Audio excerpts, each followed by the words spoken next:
Let's welcome Brother Ghatikara Loo to begin with his Dhamma sharing. Brother Ghatikara Loo, please be invited. Yeah, thank you very much, Sister Lily. Yes, a very good morning, brothers and sisters in the Dhamma. Greetings to everyone.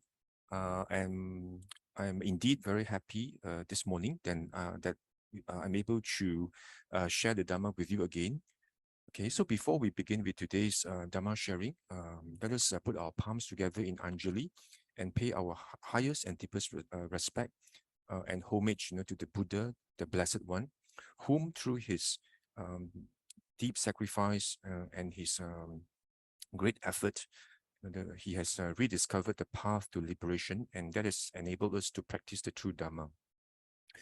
Namo tassa bhagavato arahato samma sambuddhassa. Namo tassa bhagavato arahato samma sambuddhassa. Namo tassa bhagavato arahato samma sambuddhassa. Okay, a very good morning, everyone. Welcome to today's Dhamma sharing. Okay, so for today's discussion, I've actually selected this topic, and I'm going to be focusing, and investigating, this topic with regard to the observance of sila, which is the Pali term, for morality or virtues. And this morality or sila, it is indeed a very important part and component, in our practice of the Dhamma, as we thread the spiritual journey, and as we practice the Dhamma, this sila, constitutes a very pivotal, and integral component, in our spiritual practice. As you know, for the monastics, for the renunciants, the spiritual journey, can actually be encapsulated, in terms of sila, samadhi, and panya. And for lay people, lay Buddhists, our spiritual journey can actually be, in a nutshell, we can actually encapsulate it, in terms of dana, sila, and bhavana. So if you actually look at these two parts, in terms of the spiritual journeys for the renunciants as well as for the lay Buddhists, we find that this sila or morality, it represents the common denominator, between the monastics, the renunciants, and the lay Buddhists. So as we can see, this sila itself, constitutes a very important and pivotal component in our spiritual journey. And we can actually understand that because it actually represents the cornerstone, of any spiritual practice. If there is actually no sila, then of course, we can't even speak of any further spiritual, progress, or spiritual development, from there on. That's why I've selected this this topic itself, and I'm going to be investigating this question, to what extent lay Buddhists should actually practice sila in order for us to at least maintain our human status. As you know, right now, we are actually very fortunate to be reborn, in a time, where the Buddha Sasana, the Buddha's dispensation is still very much,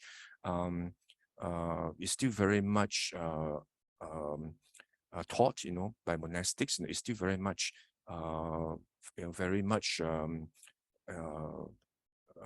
well, known, and taught by monastics, and and we are actually in a very fortunate time, because from the suttas, we can actually see, that the opportunity to be reborn as a human being is indeed very rare.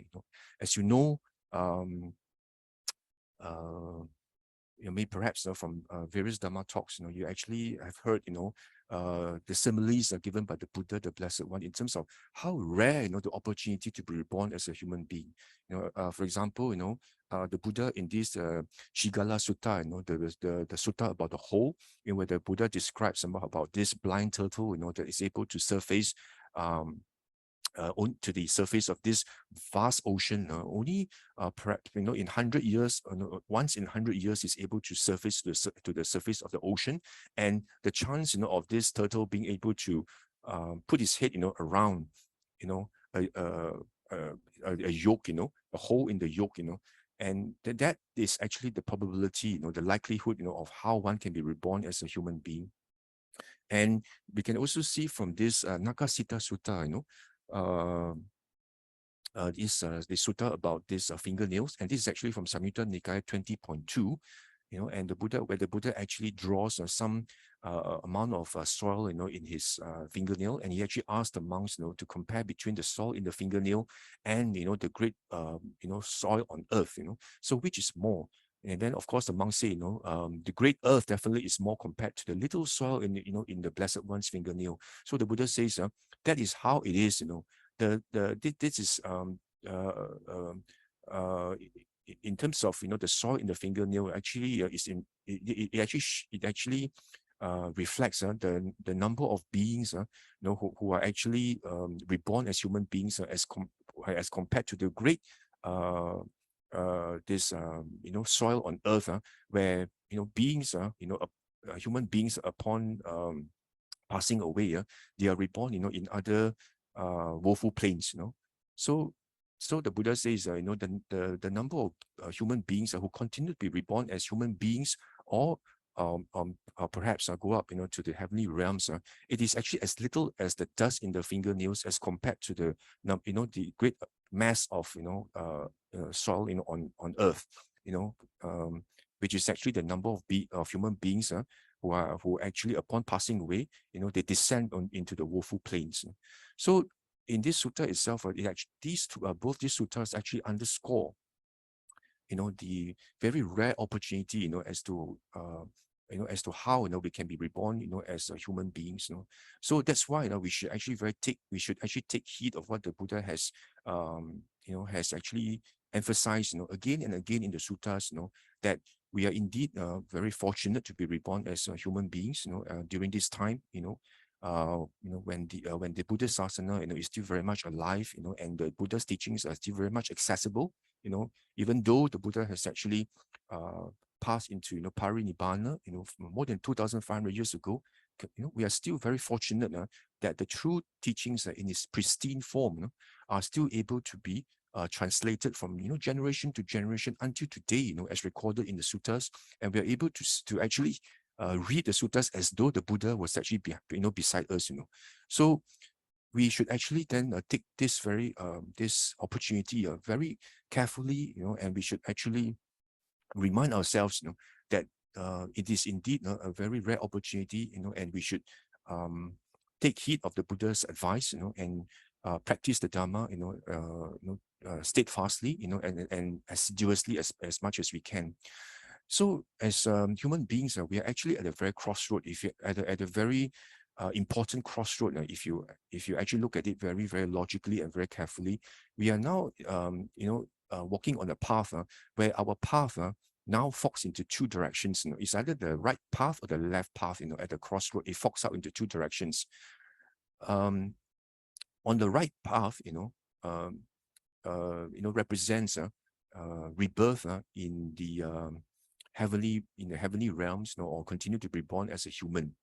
That is what we call the Sugati Bhumi. It's a happy, favorable realms. And on the left side, we actually have rebirth in the woeful planes, the Apaya realms. In terms of being rebirth as a Peta, as an afflicted spirit, or as an animal, or indeed in hell, in the Niraya, So where suffering abounds. So now we are at the crossroad, whether we want to actually take the right fork or the left fork, it's actually much depends on us. The decision is in our hands. So we actually need to ensure that our practice of the Dhamma is in accordance with the true Dhamma as taught by the Buddha, the Blessed One. And the Buddha, in all the suttas, time and time again, he has actually emphasized the importance of safeguarding our sila, our morality, because that is the foundation, that will actually provide us the ability, and the potential for us to be reborn, at least as a human being, if you actually observe your sila, and of course, if you actually guard it well, and on top of that, you actually also, practice, dana, well, then you'll be, reborn, in happy and happy destinations, in either as a human being, or in the heavenly realms, in the celestial realms. So now, of course, then it actually begs the question, as to what extent should us as lay Buddhists practice sila or morality. So, which is why I actually find, this question very interesting, to what extent, or perhaps I should rephrase it in another way, paraphrase in such a way, that is it really sufficient for us to just practice the 5 precepts, in order for us to at least maintain the human status? That's the question we need to, answer, this morning, today's Dhamma sharing, because more often than not, if I were to ask any Buddhist with this question, right, is it sufficient to practice 5 precepts? I'm sure, most Buddhists, if not all, would actually respond by saying, yes, of course, and I'm a bit surprised, puzzled why you actually need to ask such a basic question, right? Aren't lay Buddhists are supposed to observe 5 precepts, at the very least, to ensure, that our sila is well guarded, and with that, I'm sure, by observing the 5 precepts alone itself, provides us, with the necessary factor, and equips us with the necessary requisite requirement for us to be reborn, as a human being. I'm sure most lay Buddhists will actually respond in that way, and it is, of course, not surprising, that we will actually get this answer, because since young, we have been inculcated, with this teaching, that as lay Buddhists, we should observe the 5 precepts. For example, children, when they go to Dhamma school, I'm sure, they will also be taught, that 5 precepts are the very essential component in our spiritual practice, in the practice of a Dhamma, that we must all, as lay Buddhists, observe, the 5 precepts, at all times, safeguard it, impeccably, and assiduously, right? So that is what we have actually been taught all this while, and even when we, when we perform puja as well, we actually recite, the 5 precepts, as as one of the verses, that we will actually recite, in our puja, to actually remind ourselves the importance of safeguarding our morality, safeguarding our sila. So it becomes very much ingrained, in lay Buddhists, that 5 precepts are the, are the minimum, that that we should practice the 5 precepts, and by practicing 5 precepts alone,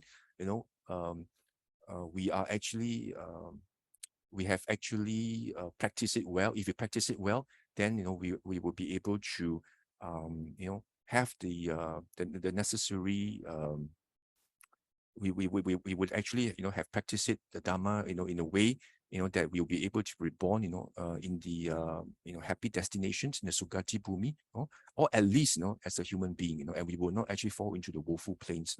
So that is actually the common view that's held by Buddhists nowadays, the lay Buddhists nowadays. So it is I find that it's actually very important and also very interesting, for this topic, to be actually raised as a discussion, and we need to actually investigate and evaluate, exactly, what the Blessed One actually teaches us in terms of observing our morality, our sila, as recorded in the suttas, so that we'll be able to practice in a sufficient manner that we will not fall into the woeful plains, and at least maintain our status as a human being. So that is a very important question that we need to address. And so for today's Dhamma sharing, let me just share my screen before I proceed to further elaborate on this.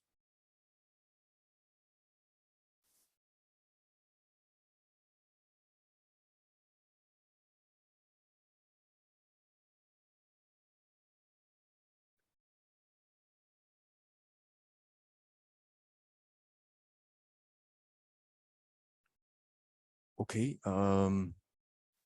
Okay. So for this question, right, in terms of how lay Buddhists should observe morality or sila, to the to a sufficient level that we can be sure, that we will not fall into the woeful plains. Okay, let us pose this question to the Buddha, the Blessed One, and see, how the Buddha would have actually answered it, right? Based on the Sutta Nikayas. The discourses are given by the Buddha. And the first sutta that I'd like to highlight is actually extracted from this the numerical discourses, Anguttara Nikaya 2.18. The title of sutta is categorically, and here it actually records an occasion where Venerable Ananda, he actually went to see the Buddha, and Venerable Ananda actually asked.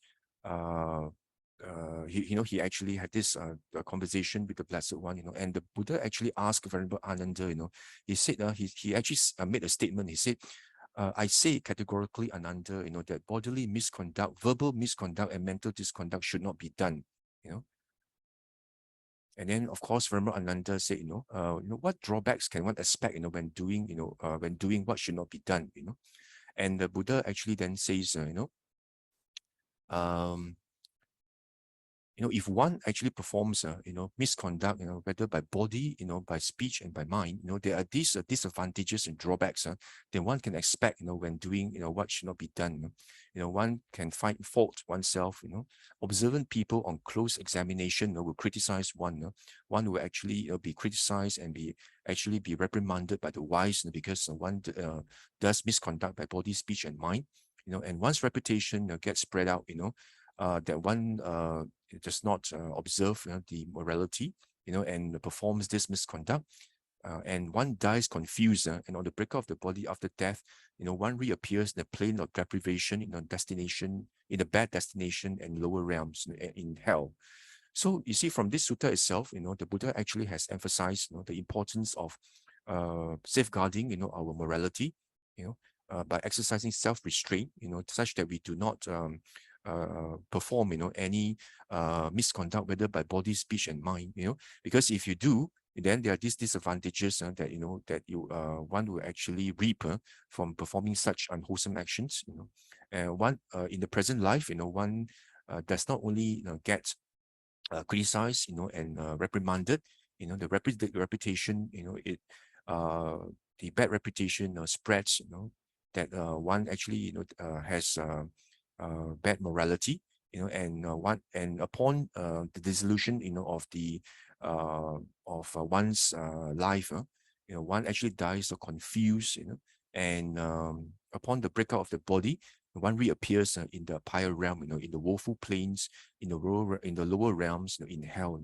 So that is the message, that the Buddha has actually emphasized in the suttas, over and again in so many suttas, that the Buddha emphasized that is the cornerstone, of any spiritual practice. That if we want to advance yourself spiritually, the very basic important component that one should actually cultivate and perfect is actually one's morality. That is the cornerstone of the spiritual life. And of course, after having spoken about the negative, Buddha talks about the positive, which is actually wholesome body, speech, and mind.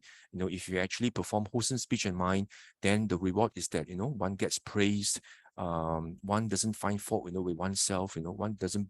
Sometimes when you have done something bad, something unwholesome, you feel guilt, right? And you feel this guilt, the guilty conscience, arises in you, and you actually find fault with yourself, and your reputation, gets and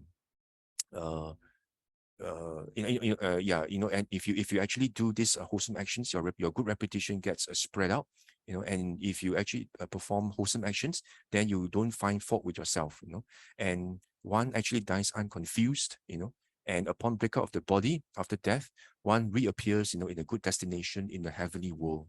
So this sutta itself, actually emphasizes the importance, of safeguarding, our body, speech, and mind in terms of our conduct. So whether you are reborn, as in the favorable destinations, in the Sugati Bhumi, either as a Deva, as a Brahma, or as a human being, or whether you actually descend, into the woeful plains, into the hell as animal or afflicted spirits. Very much depends, on your conduct by body, speech, and mind. Whether you misconduct yourself or whether you conduct yourself well, and through the exercise of self-restraint, is very much the decision is actually in your hands. So this sutta itself highlights the importance of safeguarding the sila. And of course, in this next sutta, in AN 11.1, again, the Buddha emphasizes the importance, of safeguarding, your sila, as the cornerstone, in your spiritual practice. And in this sutta, again, it is actually a conversation between Venerable Ananda, and the Buddha, the Blessed One, and the Buddha in this sutta, right? The Venerable Ananda actually asks, the Buddha, why is safeguarding sila, so important, and this question is asked to the Buddha, what is the purpose, of skillful virtues, what is the purpose of actually safeguarding our sila, what is the reward, and the Buddha, of course, answers, in a very systematic, in a progressive, structure, that actually will actually make you understand why safeguarding sila is important. Because if you have impeccable sila, and you safeguard your sila well, skillful virtues, will actually lead to freedom from remorse. Okay, because when you actually have good sila, then you are free from remorse and regret, because you know that you have lived your life well, and you have perform yourself well, in terms of body, speech, and mind, and you have conducted yourself in a wholesome manner, in all three respects, and you find that there is this joy that arises in you. So the first thing is you have this freedom from remorse, and freedom of remorse leads to joy as its purpose, and joy itself leads to rapture, rapture. And rapture itself leads to serenity, because you experience this rapture in you, where you actually have goosebumps, in you. You feel this sense of utter great excitement in you, this rapture. And after this rapture has actually subsided, and then you feel this tranquility in you, this serenity, and this serenity will lead to pleasure, as the purpose, and this pleasure itself actually leads to samadhi, the Buddha says. Because you have pleasure in you, it actually leads to samadhi. It's translated as concentration, but I rather translate it as composure. You have this samadhi in you, and with this samadhi actually leads to what? Leads to knowledge and vision of things as they really are. Yatta Bhuta Yana Dasana. You can see things as they really are. This samadhi, and this knowledge and vision, the things as they really are, what does it lead to? It leads to disenchantment, and disenchantment itself leads to dispassion, this viraga, this dispassion, and this dispassion itself, what does it lead to? It leads to knowledge and vision of release as its purpose, and ultimately the Buddha says that in this way, Ananda, skillful virtues, which is sila, lead step by step to the consummation of arahantship. See, the Buddha says to attain arahantship, the very basic building block itself is actually our sila, our morality. That is the very cornerstone of our spiritual practice.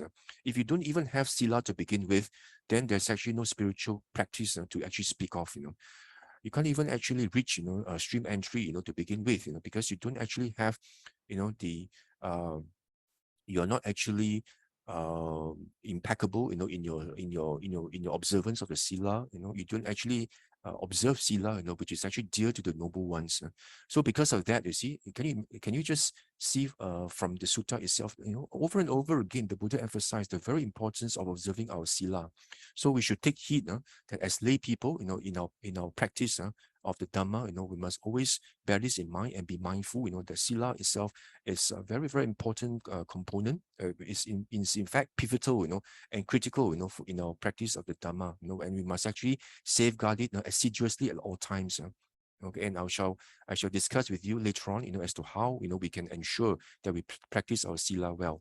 But first of all, let us redirect our mind again to the question, that has been posed for this Dhamma discussion, this Dhamma sharing, in terms of whether it's sufficient for us to practice 5 precepts alone.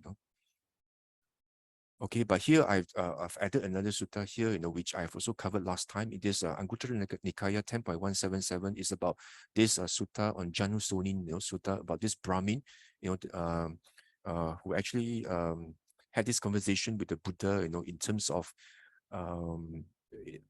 he was actually asking the Buddha, what if someone actually does a lot of dana, he is very generous, and he actually offers, all the requisites to the sangha, to the monks, and he's very he actually has an open hand, he's very charitable, but he actually does not observe his sila, he breaks his 5 precepts, and does a lot of unwholesome actions by body, speech, and mind, So what will actually happen to such a person, then I've actually mentioned before in this sutta, that if that this person does a lot of dana, but does not observe the sila, then with the breakup of the body after death, he reappears in the company of elephants, the royal elephants, in terms reappears in the company of the royal horses, in the company of poetry, where they actually are showered with a lot of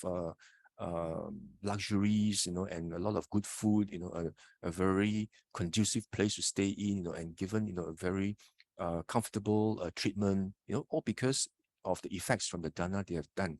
But because they don't actually observe the sila well, then they actually fail, to maintain their human status, and because of that, they descend, into the animal realms.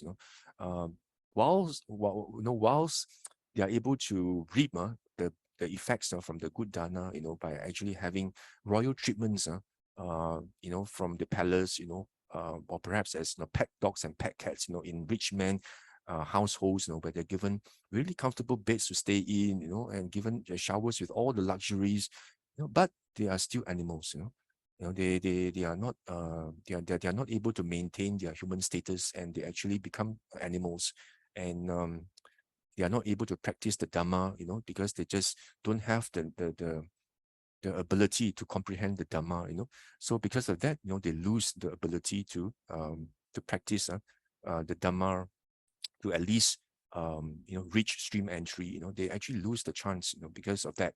So because of this sutta, we actually then again understand the importance of why observing the sila is so important. Do not just do a lot of dana, but then you actually neglect your observing your precepts, and because of that, you actually descend into the animal realms. So again, in this Iti-Vuttaka as well, again, I just want to just share with you this sutta where the Buddha actually then also highlights the importance of observing the sila. He says, aspiring to 3 forms of bliss, a wise person should guard his virtue, So the Buddha says, if you wish for praise to come to you, or if you wish for wealth to come to you, or if you wish that upon my death, upon the breakup of this body, may I reappear in a good destination, in a favorable, to have a favorable rebirth in a Sugati Bhumi, in a happy destination, then you should actually guard your sila well. You see, so many suttas the Buddha has emphasized again and again the importance of observing the precepts, and your morality, and you see, the Buddha says, not only should you actually guard your sila well, you should not associate with your friends who do not actually guard their sila well. You see here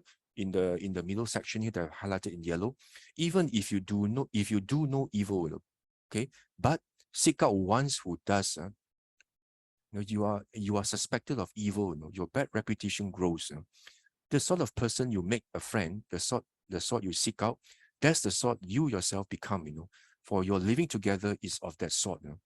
So even if you got your precepts well, but you actually associate with the fools, and for those who actually don't guard their sila, then Buddha says then you are also you also then create the bad reputation, and sooner or later, you actually become one of them as well. If your spiritual will and your determination is not strong enough, then you get actually pulled in, into their sort. Means you start to break your precepts as well, because it is always easier to break your precepts and to safeguard it. And so, if your will is not strong and you meet with the wrong company, then you will actually become one of them, And even if you don't, your reputation actually gets soiled, because you mix with such people, and people develop suspicion that, you're also not, you're also one of them, you're also not, observing your sila just like the rest of the people, in your group. Okay, so again, you see, in this Indi Vuttaka, the Buddha has emphasized again the importance, of safeguarding sila. So now the next question is, so to what extent should we actually practice this sila as lay Buddhists? So the question now is whether it's sufficient for us to just practice the 5 precepts, or is there more? Okay, so perhaps we should then also look at the suttas, what the Buddha actually has taught, with regard to your observing our sila. First of all, may I refer you to this Sutta AN 7.6, where the Buddha actually speaks of, these 7 treasures. The Buddha, was giving this discourse to the monks, and the Buddha actually spoke of these 7 treasures, And what are these 7? The treasure of conviction, which is your saddha, your conviction, which is your faith. That's another translation, saddha. The treasure of virtue, which is actually your sila. The treasure of conscience, the treasure of concern, which is your 𝓤𝓷𝓷𝓷, the hiri, the shame of doing evil, And this ottappa is the fear of doing evil, It's like, how can I be doing such an evil thing? You're so shameful of yourself, and you also feel fear. What's going to happen, I perform such an unwholesome action, This karma is actually going to follow me like a shadow, You have this fear, that this unwholesome action, if done, will bring about bad results, in a matter of time, So you have this treasure of concern and treasure of conscience, 𝓤𝓷𝓷𝓷𝓫, the treasure of listening, listening to the Dhamma itself, the treasure of generosity, and this chaga, and the treasure of discernment, which is your panya, which is wisdom. So the Buddha actually ascribed these 7 items, these 7 factors, as 7 treasures that what we should actually try to cultivate, and try to develop, and cultivate. And you see, in terms of virtue, what does the Buddha say about the treasure of virtue? Let me just bring you to this 3rd paragraph. And the Buddha says here, what is the treasure of virtue? This is the case where a disciple of noble ones abstains from taking life. What we actually always recite, right? Panatipata, right? Vairamani, I abstain from, taking life, of deliberately taking life, and abstains from stealing, which is taking things which are not given, adina dana, and it abstains from illicit sexual conduct, which is sensual misconduct, right? And then there's also this abstinence, from lying, and abstinence from taking intoxicants that cause heedlessness, right? So if you can see from here, this these 5 items that the Buddha has actually highlighted here. These monks is actually called the treasure of virtue, which is our sila. So in this sutta itself, the Buddha actually speaks of this 5 precepts, in observing, in observing virtue. The Buddha in this sutta, about the 7 treasures, the Buddha speaks of the 5 precepts. What I mentioned just now, in terms of killing, stealing, then the kamesu michachara, in terms of sensual misconduct, mustavada, and then also taking of intoxicants that cause heedlessness. So the Buddha, in this sutta actually speaks of the 5 precepts. So this is the first sutta that I want to highlight to you. This AN 7.6, the Buddha has actually made reference to these 5 precepts that the Buddha asks us to observe. Okay, which is actually one of the 7 treasures. And again, if you want to get more information about what the Buddha also speaks about observing the silas for the lay people, you can also refer to this DN 31 about this 𝓟𝓾𝓷𝓷 Sutta. I'm sure this is something that's actually very well known. I'm sure all of you have actually come across this sutta about the Buddha giving advice to this young Brahmin, who was actually following the advice of his father, who had passed away, and asking to actually pay respect to 6 quarters, to 6 directions. And with regard, to the direction of observing virtue, you just look at what the Buddha actually highlights to this young Brahmin, this 𝓟𝓾𝓷𝓷, this young householder. The Buddha actually says in terms of observing the virtues for lay people, then the lay people should the laity should ensure that they abstain from killing, stealing, adultery, sexual misconduct, and lying. these are the four evils that the wise never praise. Okay, we have the four precepts here. And of course, then the Buddha actually then goes on to talk about indulgence in intoxicants, which cause infatuation and heedlessness, which is actually our fifth precept, right? Of actually taking, intoxicants that actually cause heedlessness, So you see, the Buddha actually highlights about these five precepts, in the observance of Sila, for this young Brahmin, this young 𝓤𝓾𝓷𝓷𝓷, So again, this sutta then talks about, the observing of the five precepts. Okay, so now we already have two suttas, right? That the Buddha talks about the five precepts. Okay, then next, we go on to investigate another sutta, which is also interesting. If you can see from here, okay, this is actually from the book of 8, these numerical discourses. In numerical discourses, there are actually 11 books. So this is actually from the book of 8. So this AN 8.39, the Buddha actually tells the monks, there are these 8 rewards of merits, rewards of skillfulness and nourishment of happiness, celestial resulting in happiness, leading to heavens, to the Sugati Bhumi, all this leading to heavens, to celestial realms, where you actually have abundance of happiness, and enjoyment, leading to what is desirable, pleasurable, and appealing into your welfare and happiness. And what 8? Okay.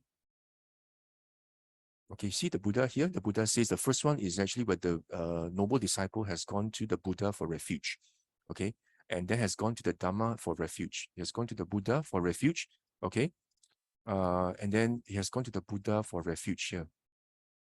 Okay, and then one has also gone to the Dhamma as refuge. Okay, and then one has gone to the Sangha for refuge. Okay, so these are the three rewards, that you actually reap in terms of going to the Buddha, Dhamma, and Sangha for refuge. Okay, so it's really 3, right? So now we have another 5. So you see here, the Buddha actually talks about the other 5 items is what? In terms of abandoning, and abstaining from taking life, from stealing, from illicit sensual misconduct, from lying, and taking of intoxicants. You see, again, the Buddha actually talks about the 5 precepts. But in this case, the Buddha has actually added, 3 items, which is taking refuge in the Buddha, Dhamma, and Sangha. 3 plus 5, it reaches 8. So 3, taking refuge in Buddha, Dhamma, Sangha, and then 5 in terms of observing your 5 precepts. So all in all, is actually 8 rewards, which lead to heavens, to celestial realms, to the company of the devas, and where you reap all these pleasurable and desirable results, And this is actually from AN 8.39.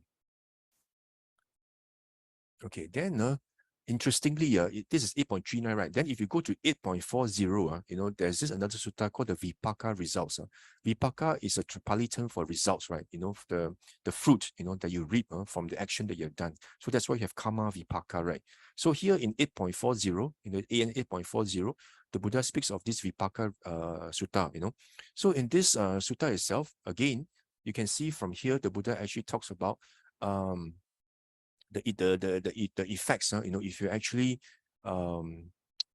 you actually commit and breach the 5 your precepts, what is the result, if you actually commit unwholesome actions by actually breaching and not following the precepts, Then here, you can see here, the Buddha talks about what? The Buddha talks about taking of life. Firstly, it's about taking of life, which is actually killing, right? And then when indulged in, this leads to to hell, leads to rebirth as a common animal, and leads to the realm of the hungry shades.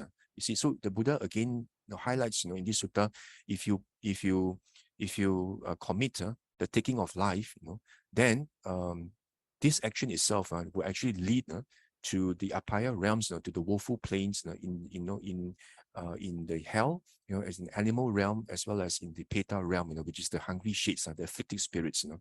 Then, when one becomes a human being, for example, after all this evil karma has actually been burnt, right, has been exhausted, and you actually get sort of like a reprieve, like suddenly you're giving a chance to be reborn as a human being, after your bad karma has actually been exhausted, you're giving a chance, a reprieve that something like parole, and then you become a human being. Then the Buddha says if you become a human being, it leads to short lifespan because you have done a lot of killing in the past. Same goes for stealing. It also leads to the woeful plains, to the three Apaya realms if you do it. Okay, but when one becomes a human being, as when you have the chance, it leads to loss of one's health, one's wealth. Because you have stolen in the past, you've taken others' properties. So because of that, the result is that when you become a human being again, after your karma is exhausted in the woeful plains, then you actually tend to lose your wealth, very frequently. Sometimes you just lose wealth for no reason. You get cheated, you get scammed, and your wealth just dissipates, maybe by disasters, so maybe by floods or by fire, or and for no reasons, you just lose your wealth. Because of what? Because you have actually stolen in your past life. And then next, the Buddha says if you actually commit this sexual misconduct, which is sensual misconduct, of this will leads to rebirth in the Apaya realms, in the woeful plains. Then when you become a human being, it leads to rivalry and revenge. You actually have a lot of rivals, and people are always they don't like you. You always have a lot of rivals that actually they don't like you and they want to take revenge on you.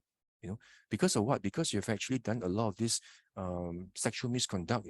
You have actually misconduct yourself sexually, and it leads to a lot of suffering for others. So that itself, will get translated in your own suffering. Where you have a lot of rivalry and revenge. People want to take revenge on you. And they always they don't like you. And they treat you as a rival. And next, the Buddha says if you actually tell a lot of falsehood, you tell a lot of lies, this leads also to the woeful plains. And then when you become a human being, it leads to being falsely accused. Means when you tell a lot of lies, when you become a human being, you tend to be falsely accused by things you didn't do. Because of certain circumstantial evidence, that's not favorable to you. You happen to be at the wrong place at the wrong time, and you become a prime suspect, even though you did not commit the act yourself. But you become falsely accused because of the lies that you have done.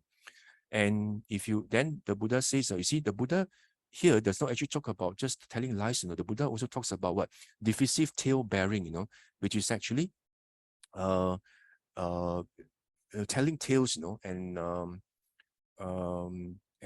you actually you actually backbite, and you actually involved in tale bearing. You are involved in malicious speech, and you whatever that you hear, from another person, you actually tell the other person, do you know that so and so actually says that about you, and you actually create discord, from this malicious speech that you actually involved in, because you like to carry tales, and you like to actually involved in this malicious speech that actually creates discord and disharmony, between two persons who otherwise who are on good terms, and this will actually also lead to the woeful plains. And then when you become a human being, it leads to breaking of one's friendships. For no reason, your friends just somehow just decide to actually they just decide to break the friendship. They just somehow they just for no reason they decide to actually break off the relationship, or maybe perhaps due to various reasons. You're not able to actually maintain your good friendship with someone because of this tale bearing that you have actually done in the past as well. Okay, and next, the Buddha actually speaks of harsh speech. Where you actually speak in very harsh manner. You use vulgar language. You speak in a way that is not gentle. That actually leads to discord. Leads to disharmony. And you treat others. In a way that is contentious. And you use harsh speech towards others. And if you actually commit this harsh speech, then the Buddha says it leads to also to the lower realms, to the woeful plains. But when you become a human being, it leads to unappealing sounds. So you keep on hearing sounds which are unappealing, because of the harsh speech that you've actually spoken in the past. And the next, the Buddha also says you should actually abstain from frivolous chattering, or in Pali, what we call sampa palapa, this frivolous speech, is, where you actually engage, in, you're engaged in gossiping, you want to, you actually gossip about others, you actually speak of things which are not related to the Dhamma, and you speak at the wrong time, and this is what the Buddha says is actually frivolous speech. It's speech that is actually it's not beneficial, not conducive, and it is, you actually, you're actually involved in gossiping, and carrying tales, about others' affairs. So if you involve in this frivolous speech, it itself also leads to the woeful plains. And when you become a human being, it leads to words that aren't worth taking to heart. So you actually tend to hear a lot of things, which are also not beneficial to you. That is the result, because you yourself actually speak, a lot of this unbeneficial and frivolous speech. So in return, you also hear of a lot of words which are spoken to you, which are actually not beneficial as well. They are just like pure nonsense and pure nonsensical, and pure rubbish. And you just hear a lot of this speech being said to you. So if you can see here, the Buddha, has not just spoken about just speaking falsehood, which is musavada, but the Buddha has actually added 3 more items here, which is actually tale bearing itself, which is pisuna vacha, tale bearing, where you actually involved in malicious speech, you backbite, you backstab others, you actually carry tales around, creating disharmony and discord among people, and you're involved in harsh speech, where you use a lot of vulgar language, you speak in a very harsh manner, to others, and another one, where the Buddha talks about this frivolous speech, which is sampa palapa, which is also unbeneficial, and frivolous talk, a lot of gossiping, a lot of unbeneficial speech that's actually being said here.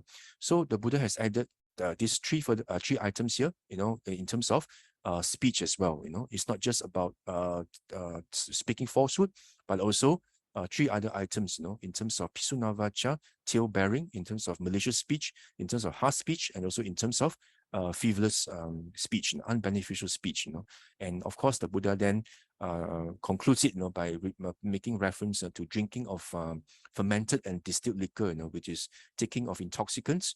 The Buddha says if you indulge in this, if you take intoxicants, it is something that leads to the upper realms as well, to the 3 woeful plains. And when you become a human being, the Buddha says it leads to mental derangement.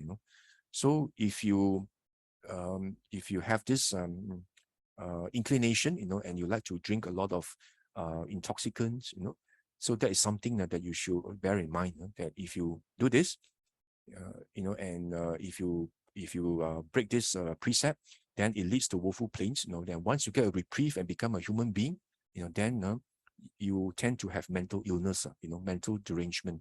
So sometimes we find, very young people, developing mental illnesses due to certain psychotic orders, and all these are sometimes, more often than not, is due to the karmic resultant from the action done in the past, where that perhaps that person could have been prone to taking intoxicants that leads to this mental confusion, and heedlessness, and once the person becomes a human being again, after the woeful plains, it leads to the mental derangement.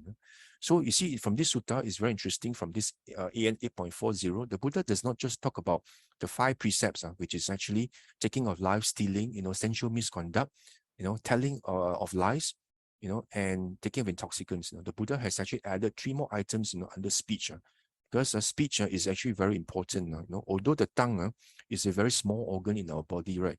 But the extent of the damage that it can do to us is really extensive. There are 4 things that you are prone to do. You may be prone into doing. Telling of lies, malicious speech, carrying tales, backstabbing, harsh speech, where you actually speak to someone very harshly using vulgar language, even not vulgar language also, but but you speak in a very harsh manner, and also frivolous chattering as well, gossiping, a lot of this unbeneficial and nonsensical talk, So all these also, this is also one of the misconduct you do by speech, So in here we find, that there are these 8 precepts that have been spoken by the Buddha, the 5, the 5 precepts we've spoken, plus another 3 in terms of speech, So just now we have seen the Buddha talks about, the 5 precepts. Here is 5 plus 3, okay? You see, another sutta that I'd like to just highlight and contrast is actually what we can see from this Majjhima Nikaya in Sutta 41. Here, the Buddha, he was actually giving a discourse to this people, to these people that lived in this Kosalans, these people that actually live in the Brahman village of the Kosalans. They were actually these people were actually from the village of Sala, So that's why this sutta is actually called the people of Sala, So here there is people of this Sala that lived in this among the Kosalans, this kingdom of Kosalan, right? There's this village called Sala. These people, they heard about, the Buddha, about how about the wonderful Dhamma that the Buddha has actually taught, and that the Buddha, is perfectly self-enlightened, They were all very impressed, and they actually asked the Buddha, this question. It's a very long sutta, but I just like to just condense it to this sutta in the middle. The Buddha, he actually, these people, they actually asked the Buddha, and they say, what is the reason why some beings here at the breakup of the body after death, they actually end up in the woeful plains, in the hell? And what is the cause? What's the reason, Master Gautama, why some beings here at the breakup of the body after here arise in a good destination, in the heavenly world? Here, of course, the Buddha then says, the reason why someone actually gets reborn in the woeful plains is because this person has actually conducted himself contrary to the Dhamma, faring by not Dhamma, And the reason why, a being actually is able to be reborn in the heavenly realms or as a human being, is because, of conduct, which is in line, which is in line and which is consonant with the Dhamma, which is in accordance with the Dhamma. Okay, so then the Buddha then elaborates, what he means by a conduct that's actually not in accordance with the Dhamma and contrary to the Dhamma. Here, if you look at the paragraph in the middle that I've shaded here, the Buddha actually highlights the items, the items, which are actually contrary to the Dhamma. The Buddha says, first of all, a person actually commits a killing. He is cruel, bloody-handed, intent on injuring and killing, without mercy to living creatures. Okay, this is the first item the Buddha speaks of. And then the second one, he's a taker of what's not given, which is stealing.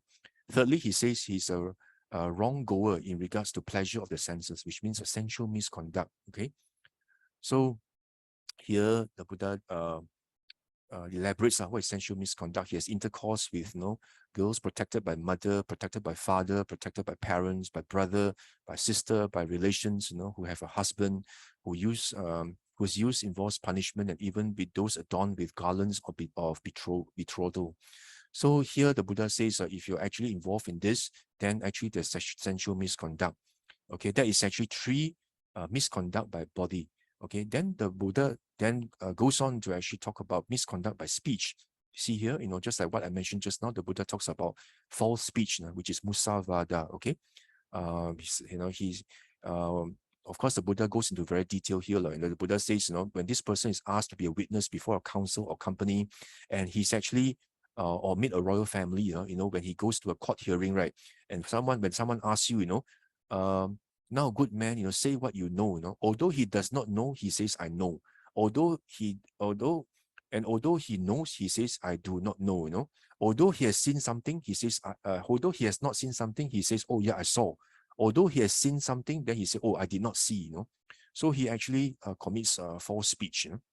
And then he's also a slanderer, you see, you know, which means what I said just now in terms of malicious speech, he slanders other people, you know, perhaps due to jealousy, or perhaps due to rivalry, you know, he slanders, and he actually commits a malicious speech.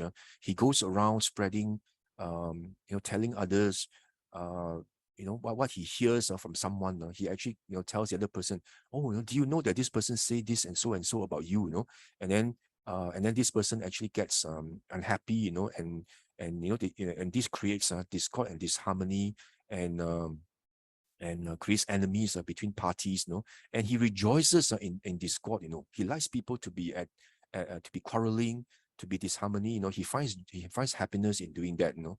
And he's a slanderer, you know. You see here, discord is his pleasure, you know. Discord is his delight. Discord is his joy. Discord is his motive for speech, you know. He speaks with a motive to create dissension, you know, and to break up, you know, relationships.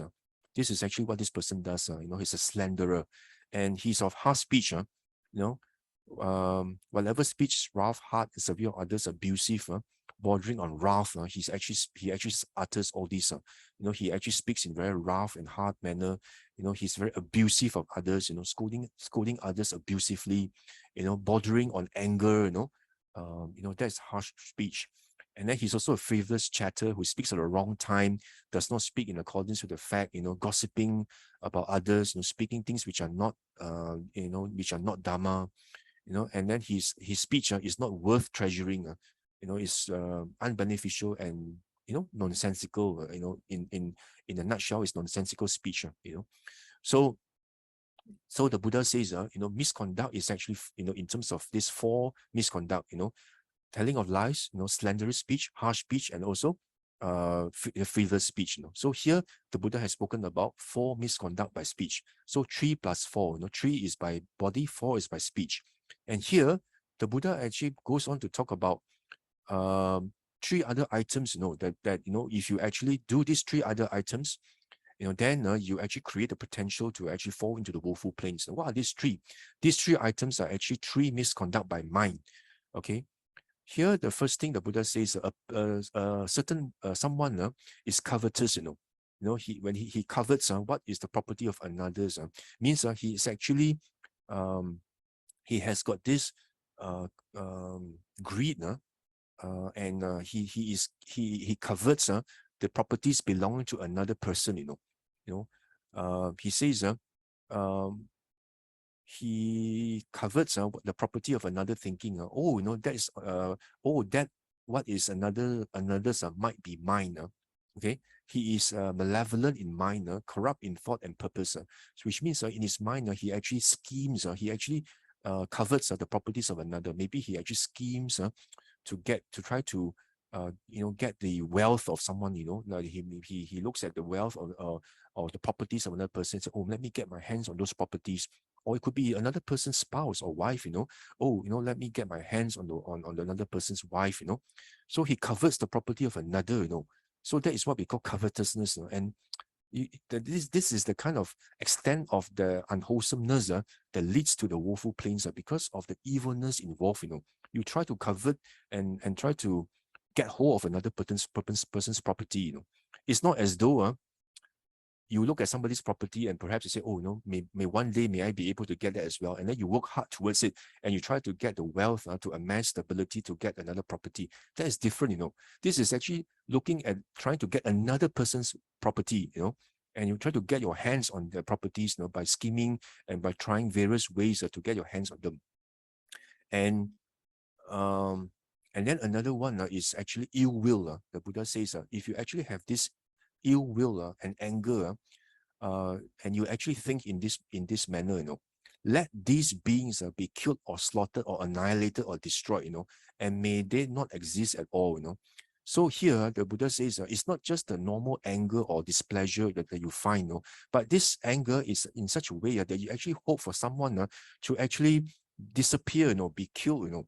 and be annihilated, and you hope that, may this person, may this person be annihilated, be killed, may he be, may he disappear, from this face of the earth, you have this evilness in you that you want this person to be got rid of, that is the kind of evilness you have. Sometimes we may even think, like, for example, this leader, such a corrupt leader, I really hope I really hope that he gets killed, by or maybe I really hope that he maybe has a mishap, the plane crashes or something. I really hope that this leader may just die, So be really careful, of what you actually think in your mind. If you actually have this malevolent thought, you're creating the potential to be reborn in the woeful plains, because of the evilness in your mind. And you hope for someone to be extinguished, to be killed. So that is a kind of evilness, the kind of anger in you. It's a very potent and very anger to the extent of getting someone killed and destroyed. And of course, the third misconduct by mind, is where you actually have wrong view, that there's actually no result of giving, no fruit from doing good deeds, and there's no father, there's no mother, means that there's actually no benefit in supporting your parents.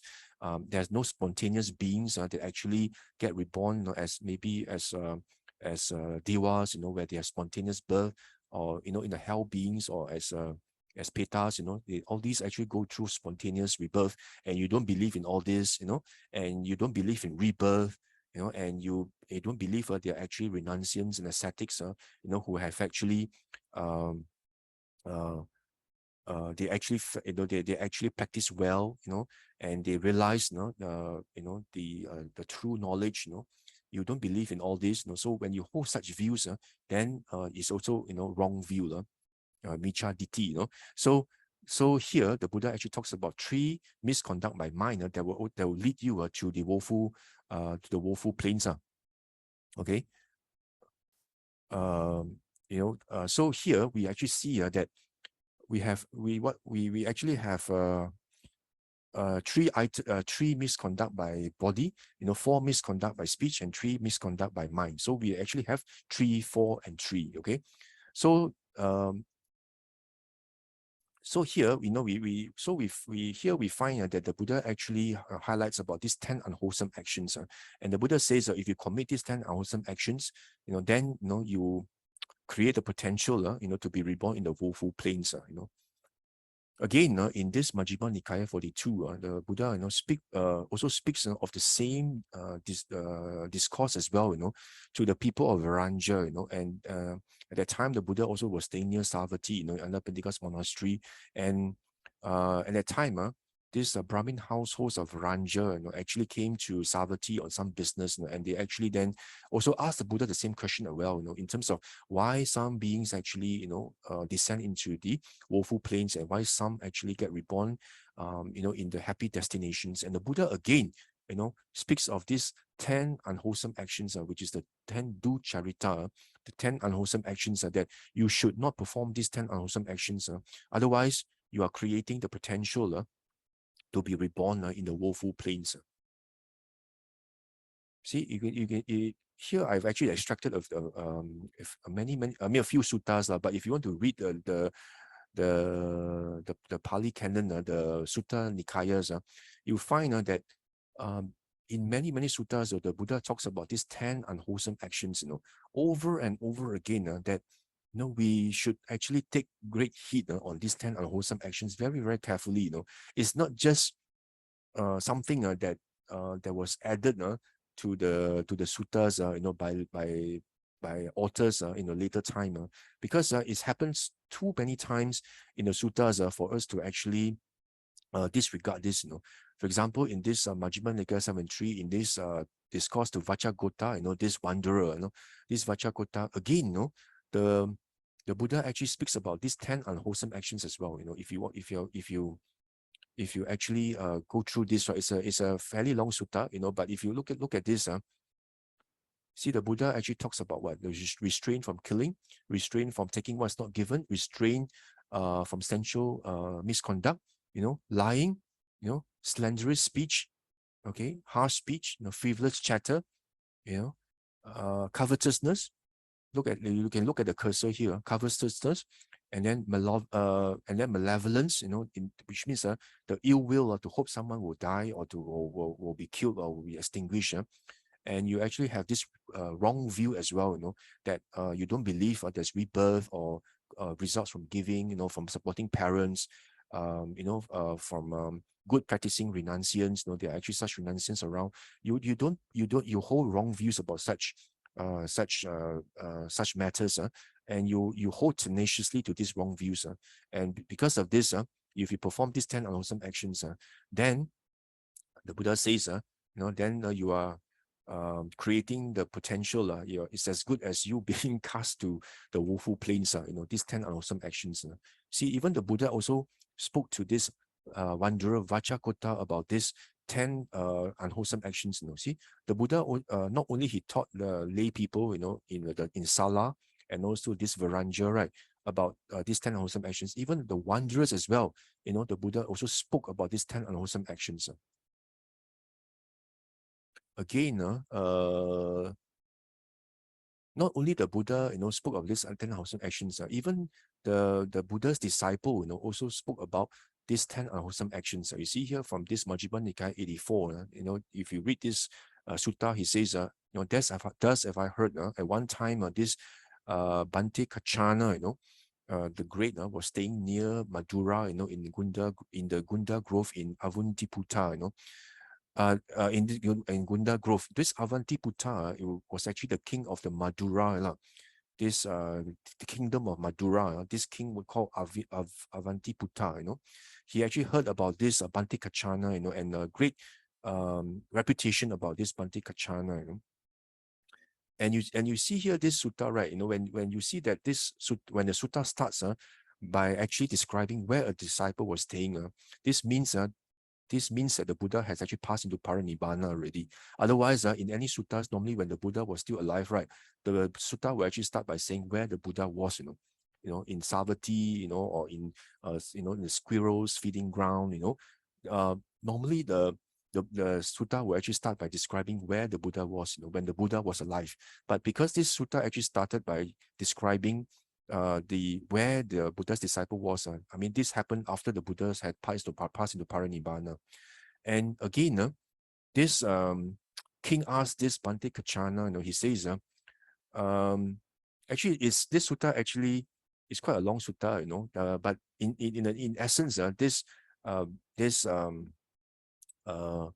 king, this Avantiputta, was actually asking this Venerable Kachana. He says, Brahmins are actually the best caste, at that time, because Brahmins were actually the highest caste, right? So he actually asked this Venerable Kachana, Brahmins are the best, all the other castes are low, Brahmins are the fairest caste of all, because Brahmins, they're quite fair, compared to the others are actually quite dark. So they say, Brahmins are very fair, and all other castes are dark, and only Brahmins are pure. The non-Brahmins they are not pure, and Brahmins are sons of Brahma, born out of Brahma's mouth, born out of Brahma, formed by Brahma, heirs to Brahma. What does the good Venerable Kachana say to this? Of course, this is a very long sutta, but in a nutshell, what this Venerable Kachana is saying that if the person actually does unwholesome actions, okay, by body, speech, and mind, then there's actually no difference between whether you're a Brahmin or whether you are a Khattiya or whether you are actually the untouchable, because all will actually be punished, by the king, by being dragged and being beheaded, or by being chained, or by being killed, by various form of punishment. So there's no difference. This is what he's trying to say. So when this Bhante Kachana describes in terms of misconduct by body, speech, and mind, you see what he says here. Firstly, he says this person actually commits onslaught of creature, killing, then taking what is not given, stealing, wrongly enjoys pleasure of senses, sensual misconduct, liar. See the Buddha, then Bhante Kachana says slanderous speech, harsh speech, gossip, the 4 unwholesome by speech, and then also 3 by mind. Covetousness, malevolent in mind, means hoping someone will die, and then and wrong view as well, you know. So if you do this 3, 4, 3, 3 by body, 4 by speech, 3 by mind, then you'll be actually punished, you know, by the king, and then upon the breakup of the body, right, you know, whether you are Brahmin or whether you are Khattiya or whether you are a merchant or whether, you know, you are untouchable, you know, all of these, you know, who committed these 10 unwholesome actions will be born in the woeful plains, you know, in the sorrowful plains, you know, down to Niraya hell, you know.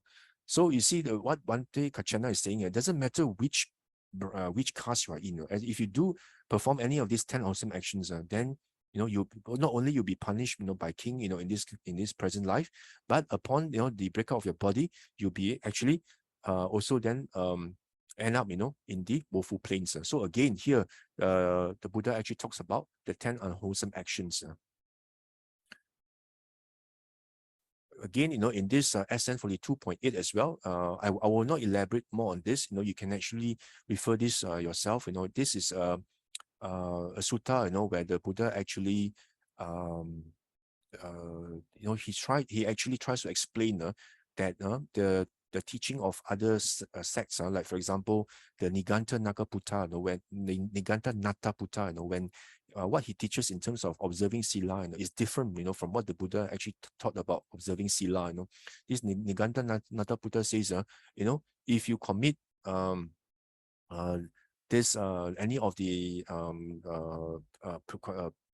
if you breach any of the precepts, then you actually go to the awful plains. But the Buddha is actually saying that it does not mean that, you know, if you commit any of the breaking of any of the precepts, that you will 100% necessarily go to, you know, the woeful plains, because the Buddha says, if you are able to realize that what you have done is wrong, for example, you actually realize that, you know, breaking the 5 precepts is wrong, you know, and you know that, you know, that is unwholesome, and you then you then realize what you have done is wrong, you know, and you make the resolution that you will not do it anymore, you know, and you abandon the unwholesome actions of actually breaking the 5 precepts. And by virtue of this, you know, then you're creating the good potential again, you know, and it does not necessarily mean that you will 100% go to hell, you know, or the woeful plains. You, as opposed to someone, you know, he knows that he has committed the 5 precepts, breaking the 5 precepts, and he keeps on dwelling on the fact that he has broken the 5 precepts, and he becomes very remorseful, he becomes very depressed, you know, and he becomes you know, he keeps on thinking that, oh no, you know, I'm going to actually fall into the woeful plains because I've actually broken the precepts, you know. So the Buddha says, you know, that is not the way that, you know, he has taught the Dhamma. You know, the Dhamma is actually about abandoning the unwholesome action. So if you can actually make the resolution and abandon, you know, unwholesome actions, then, you know, you'll be able to rectify and redeem yourself, you know, and you'll be able to overcome, you know, and improve yourself going forward, you know, to create, you know, the likelihood, you know, of being reborn in the Sugati Bhumi, you know, in the happy destinations. So in this sutta itself, you know, the Buddha also talks about these 10 unwholesome actions as well, you know, 3, 4, 3, you know. I will not actually go deep into this, but you can actually refer to this sutta that's called the Sangha Sutta, the conch trumpet, you know. So this SN 42.8 is another evidence as well. The Buddha speaks about the 10 unwholesome actions, you know. And again, in MN9 as well, you know, this Venerable Sariputta also talks about the 10 unwholesome actions. So if you can see from these various suttas that I shared with you, you can find that the Buddha, in speaking about, you know, observing the morality or the sila, you know, by the lay people, you know, the Buddha has actually, in some suttas, the Buddha actually talks about observing the 5 precepts, and then in the other suttas, I also highlighted to you, the Buddha talks about, you know, the 5 precepts plus another 3 additional 3 precepts in terms of speech, you know, which in total 8, And then in the subsequent suttas, the Buddha also talks about observing your sila in terms of abstaining from the 10 unwholesome actions. So from here, we can see that when you read suttas, you should not just look at read just based on one sutta alone, and you form conclusion that this is what the Buddha has actually taught. You should actually then study various suttas, and try to piece together all the suttas and come to a composite, and collective view as to what the Buddha has actually taught. So if you look at the various suttas, we can see that there's strong evidence that the Buddha has emphasized over and over again that in order to ensure, that we maintain our human status at the very least and do not fall into the woeful planes, we must keep in mind, and be mindful at all times that we do not commit any of the 10 unwholesome actions, like I described earlier.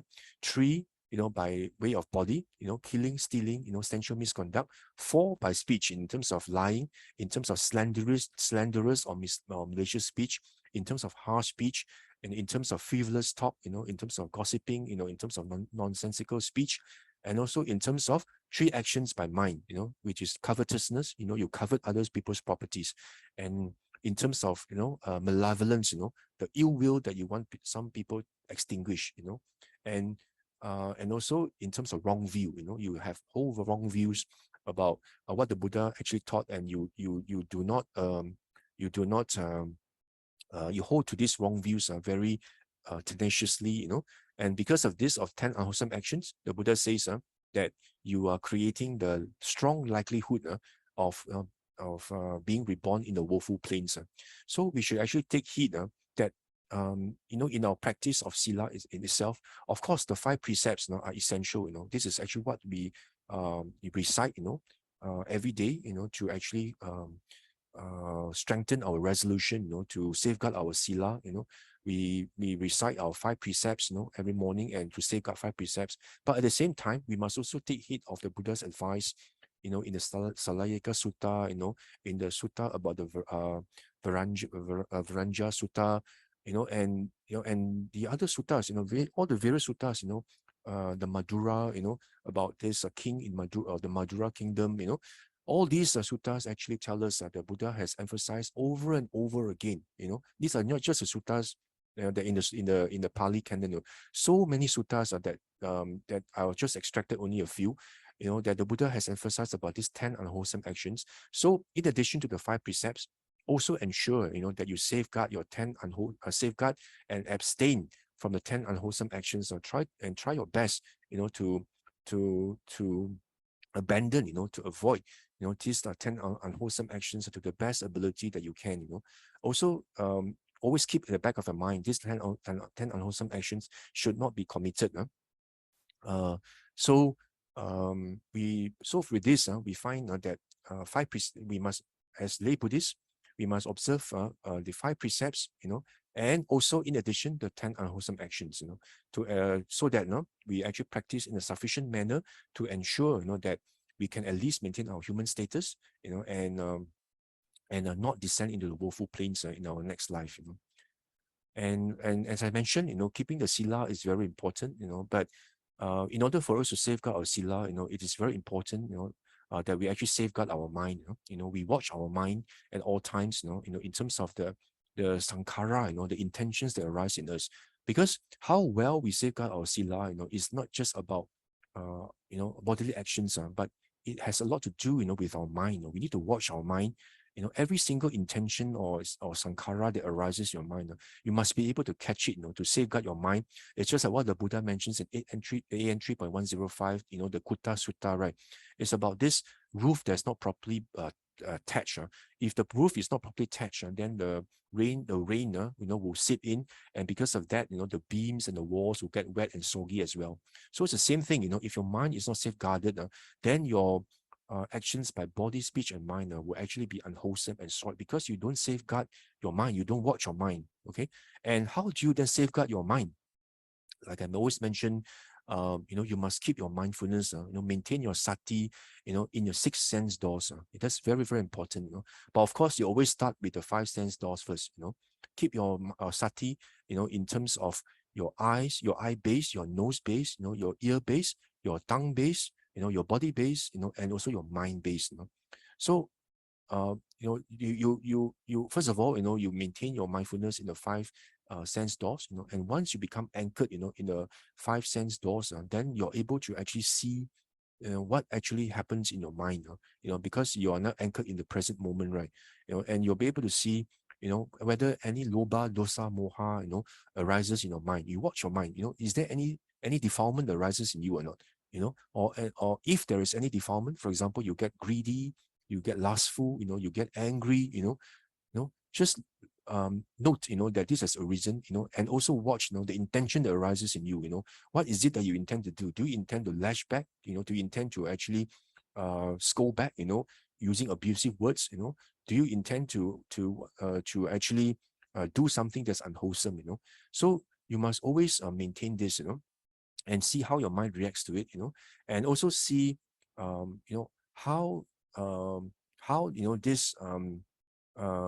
these defilements that arise in the mind arise, through causes and conditions. How does it arise? Is it because, how does it arise? Due to various conditions and also past conditioning. Then from there you'll be able to see, non-self, in all the conditioned phenomena.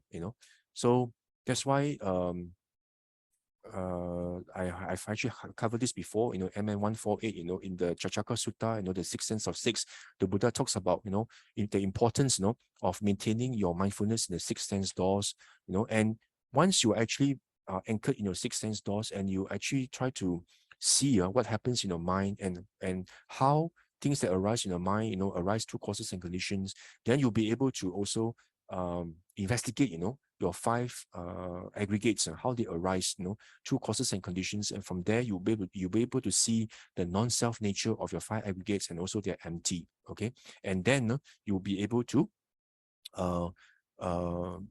grow, being disenchanted, and dispassion, then you'll be able to also see that things are basically empty by nature. They arise through causes and conditions, and they are actually dependently arisen through causality. And once you see that, then you'll be able to see that actually everything is actually everything is non-self.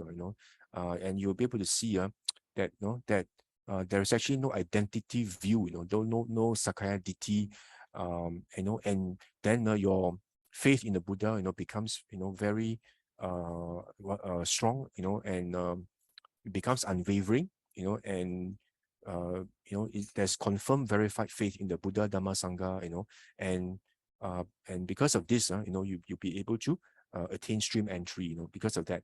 So that's why it's very, very important for us to actually start practicing from today itself, safeguard your sila. And to do that, you must actually watch your mind. It's very important. And how do you watch your mind? Maintain the mindfulness on your five sense doors, and then after that, in the sixth sense as well, in terms of, what happens in your mind, when you see something, when you hear something, when you smell something, when you taste something, when you touch something, when you think of something, how does your mind react to it? Is there loba, dosa, moha? Is there greed, anger, and delusion in you? From there, investigate, and also try to practice self-restraint, whenever there's any intention, try to see, whether it's unwholesome or wholesome. If it's unwholesome, abandon it. If it's wholesome, try to strengthen it, So with this, you'll be able to see, the conditionality, in whatever that arises in you. And from there, you'll be able to achieve the various, stages of enlightenment, and you'll be able to uproot all the factors in you, and then that's where, slowly and gradually, you'll be able to get out of samsara, and even in this lifetime itself, you'll be able to attain stream entry. So that's why the Buddha always says, the very cornerstone of any spiritual practice, before we can even speak of any spiritual progress to attain stream entry or even to arahantship, the very first thing you must do is to observe and safeguard your sila, health, self-restraint. This is the cornerstone of any spiritual practice. And from there, practice gradually, from dana to sila, and then to bhavana, and then to watching your mind, watching your six sense bases, your five aggregates, and from there you'll be able to realize, non-self in a profound way, such that you'll be able to attain the Dhamma eye, which is able to see how things arise, through causality, through conditionality, Then from there, you only have 7 more lifetimes to go, in the samsara, and that itself, is a great achievement. And we should not actually make our life in a present life as a human being. Don't make it. Don't let it. Don't live our lives in vain. We should actually catch hold of this opportunity. This very, very rare opportunity as a human being. To practice it to the best we can. And arrive, at least attain stream entry in our life. Try to strive towards that. So that we're able to take a slow boat out of samsara, up to 7 lifetimes. From there, we'll be able to attain, the ultimate happiness of liberation. Thank you very much. Thank you.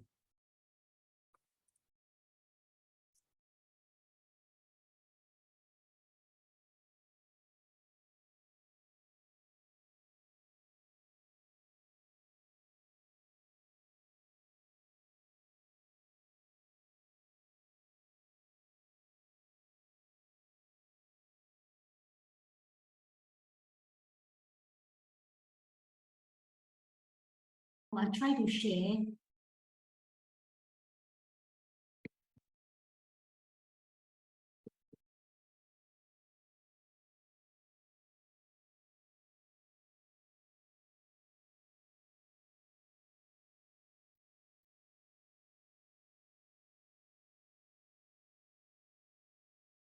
All right. Thank you, Brother Ghatikara Loo, for the insightful Dhamma sharing. Brother Loo had reminded us that the Buddha had explained the rarity of the chance to be born as a human being, and we should be heedful in our practice of the 10 wholesome actions of the verbal, bodily, and our mental conducts, in addition to our 5 precepts. This is so that we should not be remorseful and suffer the repercussions of our 10 unwholesome actions. And in this way, we can have good conditions to practice, and at the breakup of the body, we can still continue to be able to have good conditions to be able to practice the Dhamma and strive towards our final liberation. Sadhu, sadhu, sadhu.